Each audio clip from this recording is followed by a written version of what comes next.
সুগ্রীব আর মহাভারতের কর্ণ অর্জুন, এদের দুজনের মধ্যে একটা মিল আছে।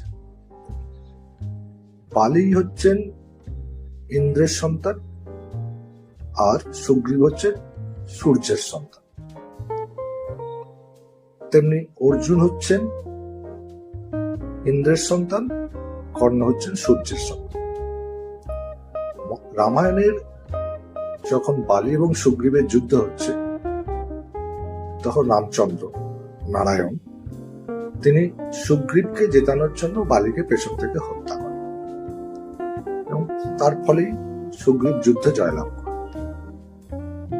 যুদ্ধ শেষ হয়ে যাওয়ার পর ইন্দ্র রামচন্দ্রের সামনে এসে আসেন, প্রভু এটা আপনি কি করবেন? আমার সন্তানকে আপনি কেন হত্যা করলেন? তখন রামচন্দ্র বললেন যে, আশ্বস্ত করলেন, পরের যুগে আমি তোমার সন্তানের সহায়তা করব সূর্যের সন্তানকে হত্যা করতে। তা মহাভারতে কৃষ্ণ, রামায়ণের যুগে যিনি রাম, মহাভারতের যুগে যিনি কৃষ্ণ, তিনি শ্রীরাম, তিনি আমাদের নারায়ণ। তা মহাভারতের যুদ্ধের সময় তিনি অর্জুনের সহায়তা করলেন। অর্জুন ছিলেন ইন্দ্রের সন্তান আর কর্ণ হচ্ছে সূর্যের সন্তান।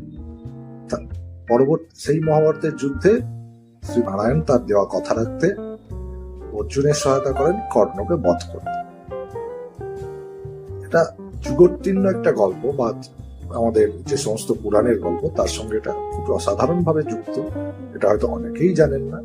রামায়ণ এবং মহাভারতের এরকম অনেক রকম গল্পের সঙ্গে, রামায়ণের ধরে মহাভারতের অনেক কিছু গল্প এখানে জড়িয়ে আছে, মহাভারতের ঘটনা জড়িয়ে।